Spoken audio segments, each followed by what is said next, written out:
first mission of Kargil. So we had positioned in this place, Avantipur, and so I was the guy who led the first strike onto Tiger Hill. Video camera gifted to me by my cousin. We went in for our first strike on Tiger Hill. I carried that along with me. Bombing के time में मैं अपने वो photo खींचते हुए मैं पूरा घूम फिर के आया पूरा पाकिस्तान उस time. Used to thank God कि 8 बज गए.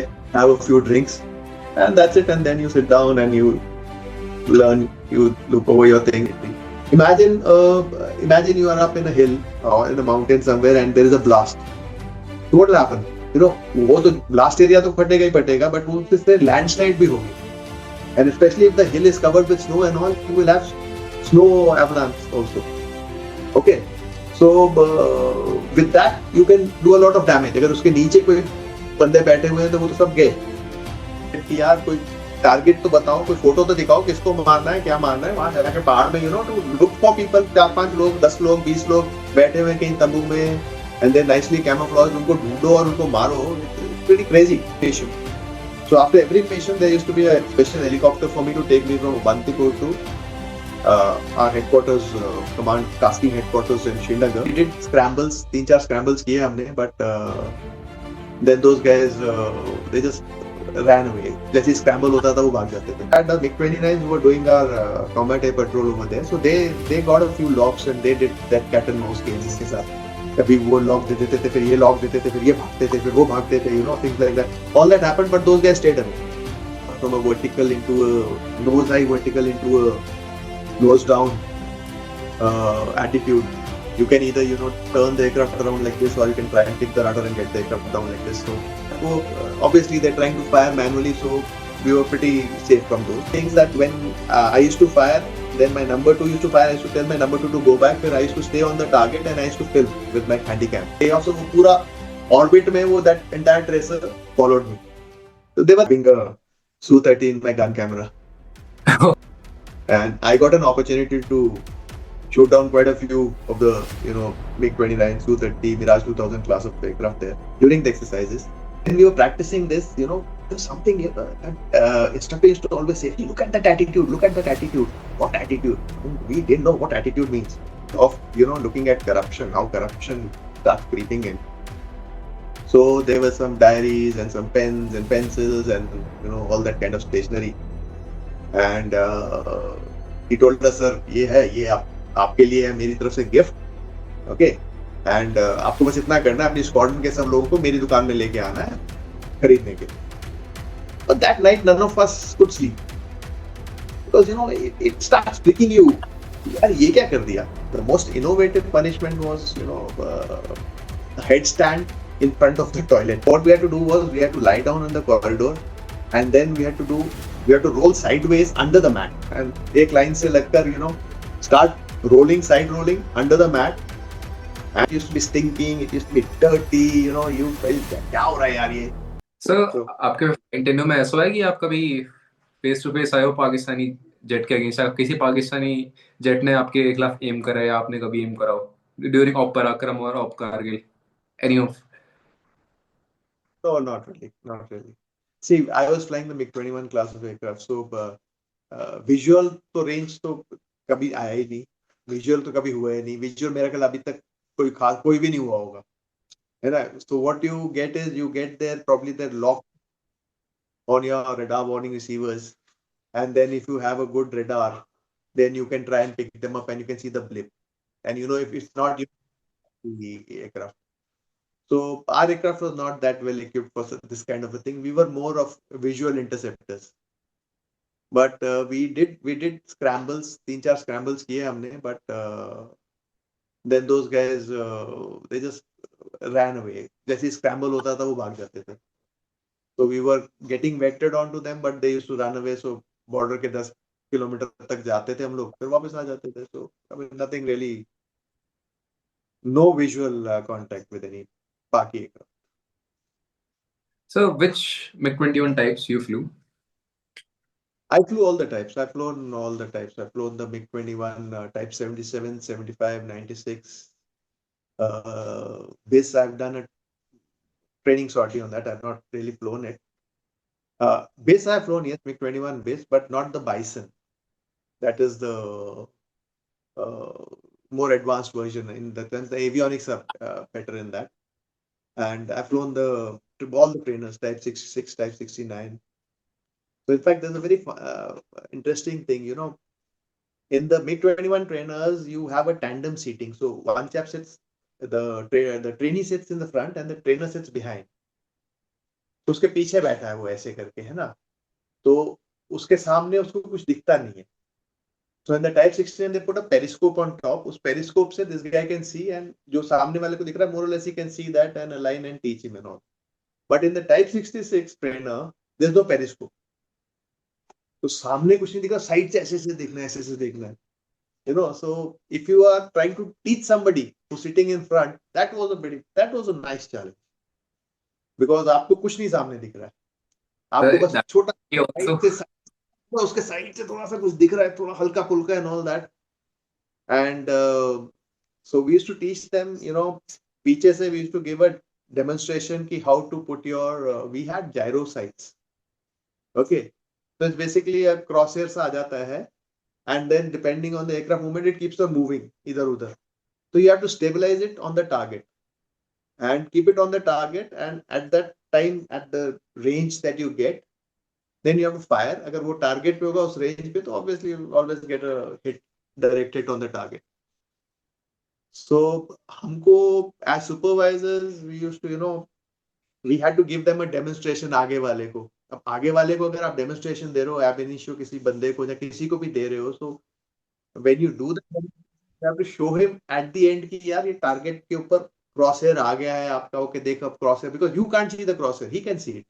आप तो blind हो, आप तो बस थोड़ा सा साइड से देख रहे हो कि अब आ गया होगा, अब आ गया होगा, and you have to be very, so he has to get the crosshair there. Then when you tell him to fire, he presses his firing button, and वो फिर कैमरे में फिल्म आ जाती है of that thing, and they come back. So it was very interesting, and it used to feel good जब आप उसको बच्चे को सिखा रहे हो, especially in the Type 66, और वापस आके वो दिखाता है कि वाकई जब उसने प्रेस किया ट्रिगर तो that crosshair was on the target or very close to it, so it used to feel good. That was a nice challenge.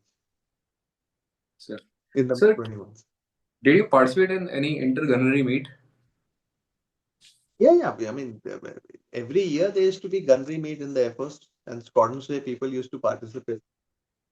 And we used to do our bit. Little bit. कभी जीतते थे, कभी नहीं जीतते थे. So it was always like that. So any special moments from that, sir, that you would like to share?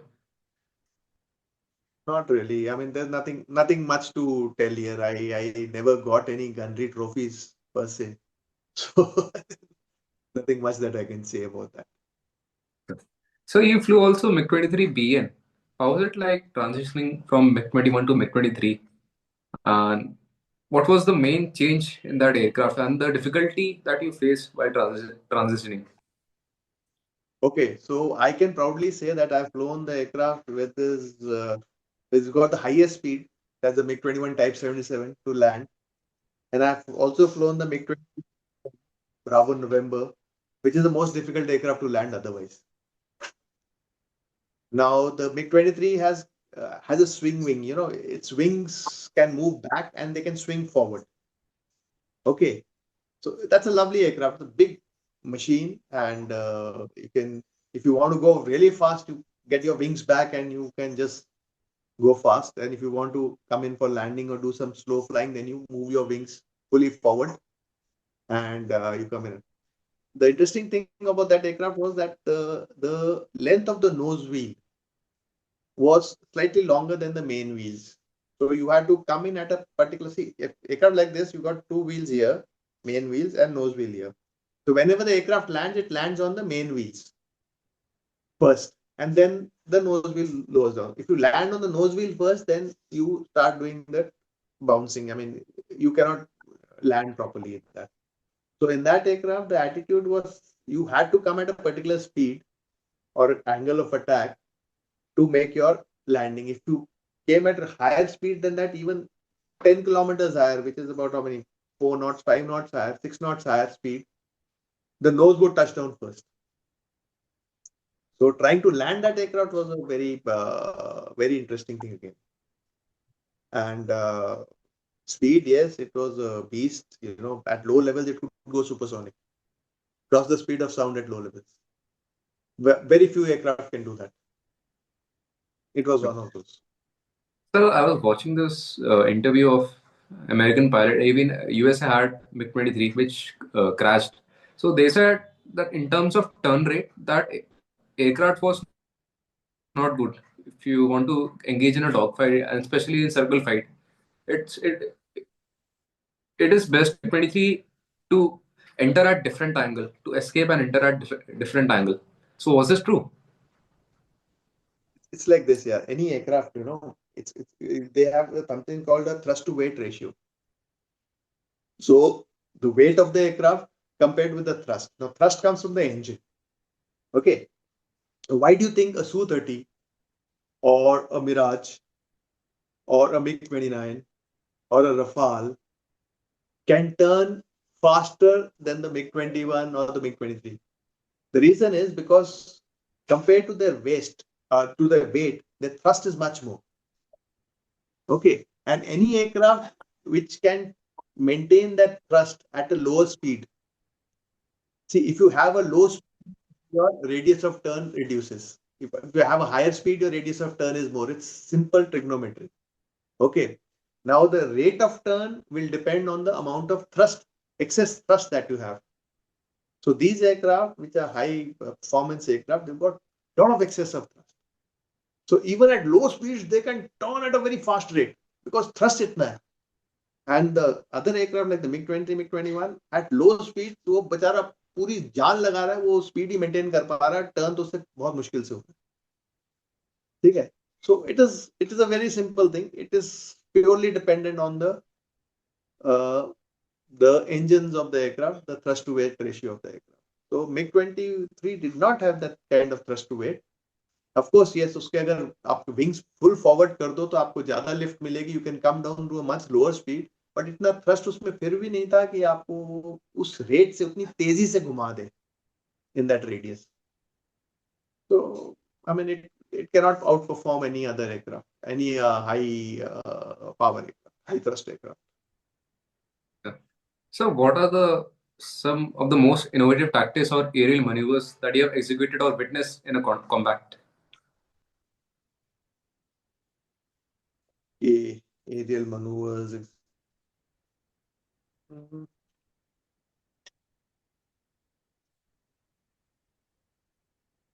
See, combat. When I was learning in MOF2, I was, since we were flying the MiG-21, so MiG-21 ka the advantage is that you cannot get into a turning fight with a high performance aircraft. So you got to shoot and scoot. You got to come in and then go out. And going out also, if you want, you can really zoom up into the sky. It goes up like a bullet, and then you can probably try and outperform the other guy in terms of the rate of climb. So those were the things that were normally used with the MiG-21 to try and catch your adversary. And of course, then you depended on the radars. They could get you in from the blind zones of the aircraft. And then you come in like a bullet, hit and go out. So that was that. And in that, how quickly you could turn the aircraft from a vertical into a nose high vertical into a nose down attitude. You can either, turn the aircraft around like this, or you can try and kick the rudder and get the aircraft down like this. So there were some things that were done, and they did help. So I mean, see, everybody has got some trick up his sleeve, how he wants to do the thing. So that was that. I mean, there's nothing too great about these things. Any good fighter pilot. So, if you want to rank Su-30 MK, MiG-29, Mirage 2000, and MiG-21 in terms of close combat or within visual range dogfight, which one would you place first? Su-30 would be obviously first. There's no comparison. Nobody can touch it in a dogfight at close range. It's got too much of thrust to weight ratio. It's a brute. But the point is, nowadays wars will never be in close range. They'll always be beyond visual range. Before you can come in close range, before 30, 40, 50, 100 kilometers, 200 kilometers, people will be firing at you and taking you out. So wars are going to be like that. Close combat में आना बहुत मुश्किल है. अगर आ भी गए और let's say अगर कोई even a Mirage class comes in close combat with the Su-30, that Mirage class is also going to run away. He's not going to stay there and try to engage him in a close combat fight because he will not be able to survive, because उसको पता है ये ज्यादा घूम जाएगा, ये ज्यादा, he's got more reserve of thrust. Yeah. So Sometimes it's like pilots even use Puga ship Cobra to just use the monocle to lock the aircraft. Yeah, the Cobra सब ठीक है. Cobra is another, like I said, that how to turn the aircraft. Cobra is another thing. Cobra में भी ऐसे जाके वो सामने ऐसे गिर जाएगा, नहीं तो ऐसे जाके ऐसे घूम के आता, अब वो ऐसे गिर जाएगा, ऐसे गिरेगा, जल्दी गिर जाएगा. ठीक है. So that is Cobra, but उसके लिए he needs to get the other guy to do some mistake. अगर वो other guys जब तक वो ऐसे गिर रहा है, अगर वो भाग ही गया तो वो रिसीडिंग शॉट उसको नहीं मिलेगा फिर, जितनी बढ़िया उसकी missile. So it's like that. अगर वो that other guy is stupid enough to start turning around and सोच रहा है कि अच्छा ये ऊपर जा रहा है, मैं इसको घूम के मार दूंगा, तो वो obviously he is a fool. He's not aware कि ये कोबरा कर देगा. So it's like that. Has there been fight between Su-30, MKI and MiG-21 in Indian Air Force? Yeah, I yeah. mean, right. Dissimilar air combat is always practiced. Every unit does it. It's a part of the training curriculum. It's called dissimilar air combat. That is done, and the results are kept secret, so they're not to be discussed anywhere. That is for people to learn. That is to So expose then people. how would I practice against, suppose if enemy has F-16, then how would I practice against F-16, because India does not have F-16. So how would we 16, emulate that? 16 and a Mirage are quite similar. Fairly similar. Okay, so आप मिराज के साथ आपको more less F-16 का पता चल जाता है क्या कहानी है. F-16 में है बेटर एवियोनिक्स, नहीं, बट अभी मिराज में भी अच्छे एवियोनिक्स और मिसाइल्स आ गए हैं, so no big deal. F-16 is actually a overrated aircraft. It's an overrated aircraft. It's not that great. ठीक है. हमारा जो MiG-21 बाइसन है, उसमें हमने इतना बढ़िया रेडार कर दिया और उसमें हमने मिसाइल्स दे दी, तो that becomes equivalent to an F-16 once you are at further range. ठीक है. It's as simple as that. But yes, close combat में obviously F-16 would be better than the MiG-21 Bison, but definitely it will not be able to match the MiG-29. Su-30 तो कोई chance ही नहीं. So F-16 is overrated. F-16 is not and Rafale आ गया. Rafale तो उसका और बाप है. It's a generation ahead. So Yes, sir. F-16 is no threat. That is why the Pakis, they resort to try to be more innovative. छुप छुप के आते हैं, do the guerrilla type of thing. जो हम MiG-21 में हम करते हैं, जो Su-30 और इसके अगेंस्ट, वो F-16 के साथ करते हैं हमारे जहाजों के अगेंस्ट, because they know सामने आ गए तो they will not be able to survive, which is okay, which is understandable. Yes, sir. So what was the experience like leading a squadron or as a commanding officer, and what were the challenges as a CEO?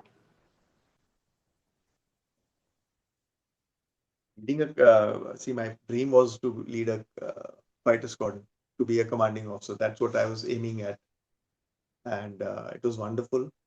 The short time that I had as a commanding officer was good. I had good youngsters. We could make a good culture in the squadron, and I'm happy that squadron did well, and it was good fun. I mean, everything is a challenge. I mean, any task is a challenge, and once you do it, it's okay. So Yes. that was that. Sir, did you ever do 2 versus 2 or 3 versus 3 fight in Yes, yes, MiG-21? yes. Oh yes, lot of them. In fact, uh, uh, when you do go to that Top Gun Institute TAC D, you do all these exercises there. You do up to 4 versus 2 also. So you do that because that's how you build up your experience, expertise, etc. And then when you come back to the squadrons again, you try and teach the youngster that those things, but you can't go into a very advanced stage in that because people are of varying experience. They are youngsters there. अगर छह बंदे तुमने निकालने हैं squadron में जो 4 versus 2 करेंगे तो उसमें 3 या 4 okay will be reasonably okay guys, but दो तो यंगस्टर्स होंगे ही. अब वो दो यंगस्टर्स हैं, वो बीच में घूम रहे हैं उस मेले में. उनको संभालना थोड़ा मुश्किल हो जाता है. So, but it is good experience to them. They also see, everybody is zooming past each other and zooming past each other. So, ठीक है. I mean, it is there. But yes, everybody who's there, and every senior supervisor in the Air Force has usually done these exercises. And Yes, sir. that is all. Yes, sir. So, how do you ensure that कि जब आपने even if you're fighting in 2v2 or 3v3 कि missile किसी गलत में lock ना हो जाए, या if I'm using infrared missile अपने बंदे पे टारगेट ना हो जाए, how would you ensure that? So it's all visual. It's all visual. ठीक है. विजुअल है. अगर आप 3 versus 2 कर रहे हो या 4 versus 2 कर रहे हो, 2 versus 2 कर रहे हो, 2 versus 2 is still better because आप दो जने ही हो. तो अगर आप रेडियो कांटेक्ट पे हो, अगर उसने बोल दिया कि मैं तेरे पीछे हूं, तो आपको जो सामने दिख रहा है वो दुश्मन है. ठीक है ना. अगर आपको रडार पे दिख रहा है या विजुअली दिख रहा है, तो जो भी सामने उस पर लॉक ऑन हो रहा है, तो उसको you just take out that guy. It's simple So, provided was the. it RT given? RT calls given? Yes, yes, yes. It's when you communicate on radio, and situational awareness is maintained on through radio. So all of you are on the defenders are on a different frequency. The attackers are on a different frequency. Okay, so they communicate. Attackers communicate amongst them. Defenders communicate amongst themselves, and that's how normally we do the combat. This is actually a sore thing. We need to graduate. But Filal, with the technology available, it is all done on radio. Yes, sir. Uh, So, with coming of AI, quantum computer, I think these will be integrated somewhere or other in the future in aircrafts, and they're deepfake as well. Now, if I can emulate fake RT calls, then that would be cause ruckus during, I would say, dogfights. How would we counter that? it does, it does. In fact, कभी कभी हम लोग जब करते थे तो we used to get onto the other guy's channel and give him some silly call there. As an instructor, what was the difficult thing about teaching the young flying cadets on how to fly, and what was the difficult aspect of it? See, I'm a firm believer that even a monkey can fly. Okay, but that monkey needs to have the correct attitude. Monkey needs to be hardworking, and monkey needs to keep his ego aside. If a monkey can do that, a monkey can fly. Okay, so in my opinion, anybody and everybody can fly. Not a big deal. You have to train yourself, and it is not very difficult. But you have to make up your mind. You have to be in that correct mindset and do it. That's about it. No big deal. So, who is that one pilot or story that inspires you the most in flying? Everybody, all pilots inspire me because everybody has a story to tell. Okay, and you can learn at least something from everybody. So for me, all pilots are my inspiration. I mean, there's not a particular guy as such. Yes, sir. So, there are some stories in IAF which aren't out there in the public because not many people talk about it. Like there's one story, a MiG-21 pilot pulled so many Gs that the wings of the aircraft were bent. So can you tell us some stories which are there, but not many people know about it or is are not aware? MiG-21 is such a freak design and such a lovely aircraft that its wings will not bend. However, whatever amount of G that you pull, it is only over a period of time that there have been thousands of guys pulling lots of G on it. Then, of course, that when that silly guy who's unlucky guy who pulls that last G on it and it does a little bit of buckle would be there. But with that one guy pulling whatever amount of G he wants to pull, the aircraft will not buckle. There's no way. And buckle doesn't mean the wings will fold up. I mean, there is just little deformation. That's what buckle means. Okay. Buckle doesn't mean कि आपका wing ऐसे ऐसे खड़ा हो गया. Yes, sir. That never happens. The wings have never broken. So yes, there may be a little deformity. That's about it. So Yes, sir. actually, not really. I mean, they're not really worth saying out here. A lot of interesting things happen, but not really out for debate. So you commanded CATSPAW as well. So what's CATSPAW? Can you tell what it is? Okay, it's basically no. I didn't command that CATSPAW. I was in command headquarters and not of CATSPAW. It's basically command air tasking cell wherein when the command exercises are there, so you are the person who's in charge and who plans the entire exercise, and then you do the get the exercise done. You pass out the command tasking orders, the CATOs, what they call it. Basically, you it's like a war scenario. You make a red force and a blue force. You can call them whatever names you want, and you have at your disposal about 200 plus aircraft. And so you have to communicate with all of them. You have to give them tasks. You have to give the task to the blue force and to the red force, and then you let them mingle with each other in that area, in the designated area, and then you see the results, and it's a great experience for all those guys because they see so many aircraft, flying together and they're fighting each other like a actual war scenario. And then at the end of it, you see the results and you see the lessons learned and things like that. So, So that is so when I was in CATSPAW, I handled one exercise, and so what we did was we did a few things in that exercise, and which came as a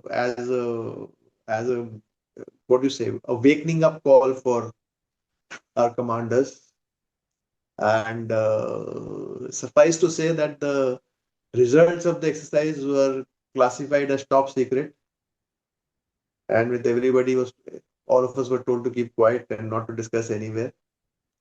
And then it was discussed at air headquarters, and then the other commands were also asked to follow these tactics and check the results. And what we had done was ratified there.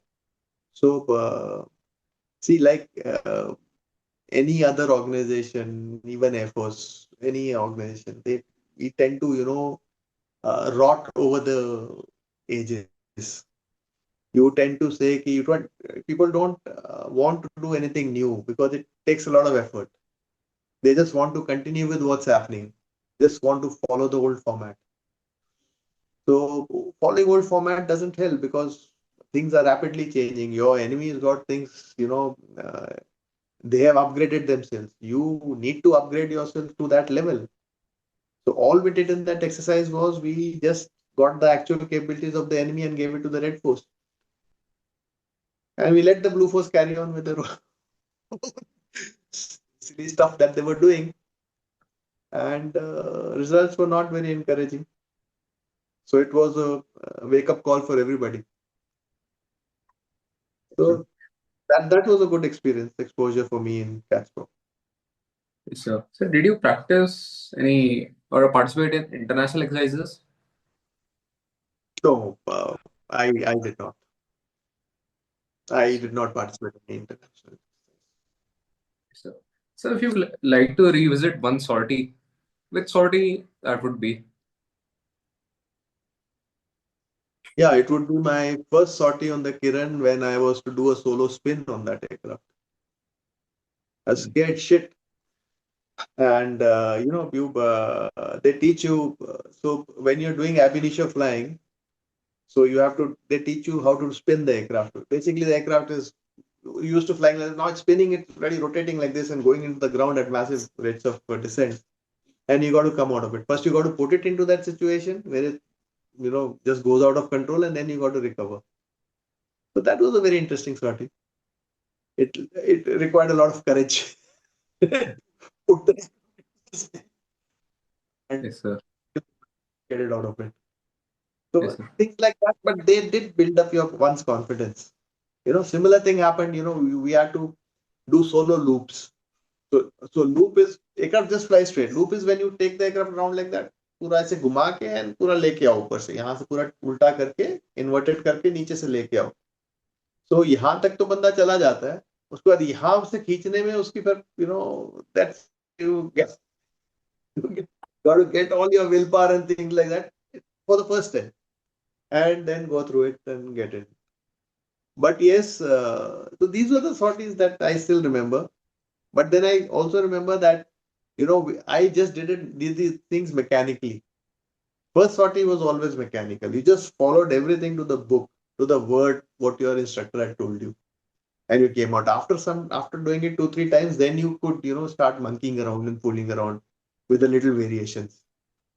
But if you followed whatever was told to you as per the book and kept your, cool, you could do the entire thing. So those were interesting things. Yes, sir. So looking back at your career, what was the most defining moment that, or the most challenging moment that you think that defined you as a fighter pilot? I think again, Kargil, participating in Kargil was a very good, very, very good experience and exposure. And I mean, I realized myself that yes, I could do it because you can keep on telling yourself anything, but till the moment that you are actually in the thick of it, you have to go to war and you have to you get environment and into that situation. You really don't know how you're going to behave. I mean, how you're going to react. For me, that was yes, that was a very defining, and I'm very thankful that it happened. Though I'm not very happy. Nobody is happy to fight a war. Nobody is happy to kill people.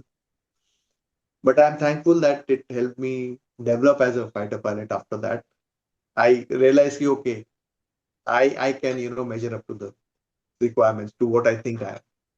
Approx how many bunkers you would have destroyed for Pakistan? I really don't know. I mean, we didn't count because the bomb damage assessment was very difficult at in those areas. So see, every mission you can take at least one bunker because that is what we were aiming for. So hopefully, and then when we started dropping the bombs, then it would have been more because you see, bombs have we used to carry about 1,000 kg of bombs, 500 kg bombs. When you drop them, or 250 kgs, 500 kgs, or 1,000 kg. So when you drop those bombs in the hills, what happens is that imagine you are up in a hill or in a mountain somewhere and there is a blast. So what will happen? वो तो blast area तो फटेगा ही फटेगा, but वो उससे landslide भी होगी. And especially if the hill is covered with snow and all, you will have snow avalanche also. Okay. So with that you can do a lot of damage. अगर उसके नीचे कोई बंदे बैठे हुए हैं तो वो तो सब गए. Things like that. So quantifying number of bunkers destroyed and all is not really possible at this stage. You really don't know how many you destroy, but you did aim to hit your targets. And with bombs, we were doing GPS bombing, which was fairly accurate. We could get uh, pretty close to the target so that the bombs ka jo radius of destruction है, that would engulf the target. So we're pretty sure we hit the target every time, but how many were destroyed can't really say. So So we are coming to the end of the podcast. So do you have any advice or any one live lesson that you would like to share to the aspiring fighter pilots or the ones who are preparing to join the defense forces? I'll tell them one thing. Fighter pilots के लिए I'll tell. Okay, this is a hobby that once you learn it, you will enjoy it. You will enjoy flying because there's nothing like flying a fighter aircraft. Nothing compared to it in this world. And if you're getting paid for it, lovely. You know, you guys, most of the youngsters, you play video games and you enjoy video games. It's like a video game.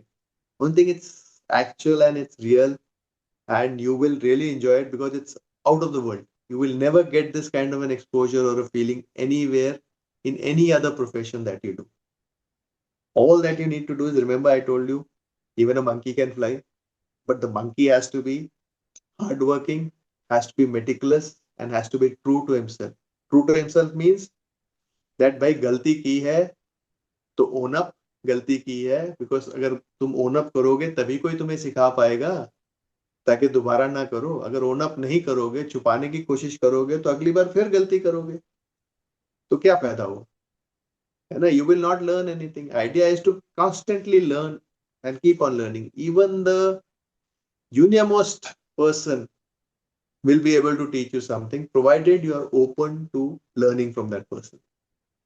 So just, if you want to join, you must join. If you can make it, you will never forget what I said. You will be that you got motivated into joining this profession, because it's a profession that you will not get anywhere else in the world. Okay, that's about it from my side. Thank you for coming, sir. I really learned a lot. It was like that I was sitting with you on a plane ride, and it was a nice sortie that I had with you. So thank you so much, sir. I really learned a lot. I'm sure that the audience have learned a lot, and I would be uh, really that would be really great for the audience as well. So thank you so Okay, much, sir. thank you for having me. Thank you. Have a nice day. Yes, sir. Okay, You can stop bye. the recording. Yes, sir.